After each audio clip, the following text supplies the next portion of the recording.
Goeiemôre, goeiemiddag, goeienaand en welkom by Straatwys.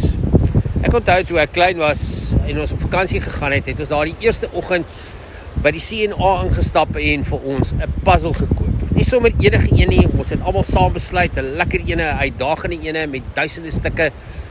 En dan as ons terugkom by die vakansieplek, dan het ons eers 'n plek gekies, gewoonlik 'n groot tafel waar die puzzle kon lê vir die hele vakansie. En dan het ons die stukke uitgegooi. En dan het ons hulle in die randjies eers apart gesit en dan die kleure bymekaar gesit. En dan was die eerste ding om daardie kantjies aan mekaar te sit en die raam te bou. Daardie stukkies met die reguit randjies, want dit was makliker want jy het presies geweet waar hulle hoort. So bou jy eers die raam van jou prentjie. En daarna het jy begin en elke ou het half gesê, maar ek sal hierdie deel, die groen deel bou, ek sal die lig bou, ek sal die huisies bou. En dan begin die regte werk. Jy begin van die buitekant af na die binnekant toe, daar waar jy reeds die plek kan sien en die plan kan sien. En nou daar die eerste paar dae was vol opgewondenheid. Ek kon party oggende nie wag om op te staan en weer 'n paar stukke te bou nie voordat ons strand toe gaan nie. En elke stukkie wat pas het vir jou gevoel, dis 'n klein oorwinning.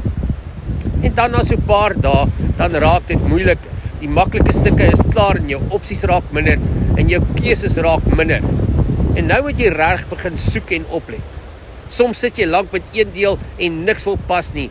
En dan moet jy wag vir iemand anders om eers 'n ander deel te bou voordat jy weer kan aangaan.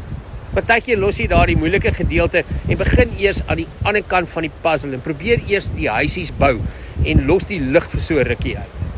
En dan kom daar die laaste paar dae van die vakansie en skielik is daar spanning want die puzzle moet klaar wees voordat ons huis toe gaan. Skielik sit almal rondom die tafel, almal soek stukke. En partykeer probeer jy sommer 'n stukkie inforceer waar hy eintlik nie hoort nie, net omdat jy graag wil hê dit moet werk. Maar weet jy, die lewe werk eintlik baie soos daardie puzzle. In die lewe begin ons dikwels met die randjies, met die maklike goeders, met die skool en die werk en die huis waaruit jy kom, die basiese keuses. En dit voel vir jou dan, dinge val vinnig en makliker in plek. Maar later raak dinge bietjie moeiliker. Die prentjie is nie meer so duidelik nie. Die opsies raak minder.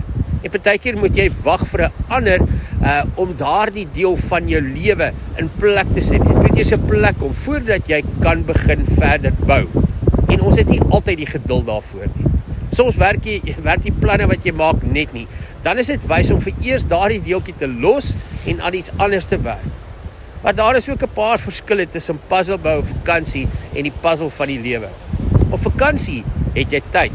Niemand jaag jou nie. In die lewe jaag ons so maklik. Op vakansies is dit vir ons fun om hierdie puzzle te bou, maar wanneer jy in die regte lewe kom, dan raak dit vir jou stresvol.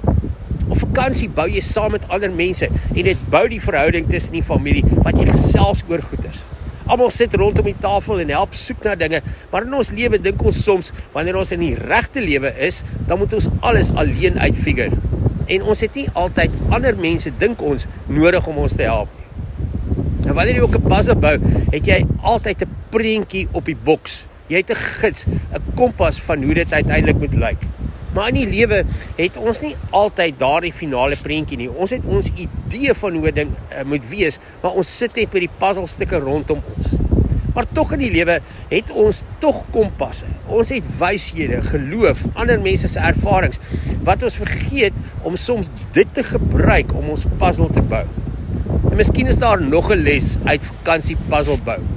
Wanneer dinge partykeer te moeilik raak vir jou, kan jy vir 'n oomblik terugstaan en ontspan, 'n bietjie afstand kry en dan in die tussentyd iets anders aanpak en wag vir dinge om in plek te val. Want uiteindelik pas elke stukkie, nie altyd wanneer en hoe ons dit wil hê nie, maar wanneer die tyd reg is, dan val jou lewe in plek. Ek hoop jy het 'n wonderlike dag, gaan bou lekker aan jou puzzle, geniet jou naweek saam met jou mense rondom jou en tot ons weer saam stap, mooi loop.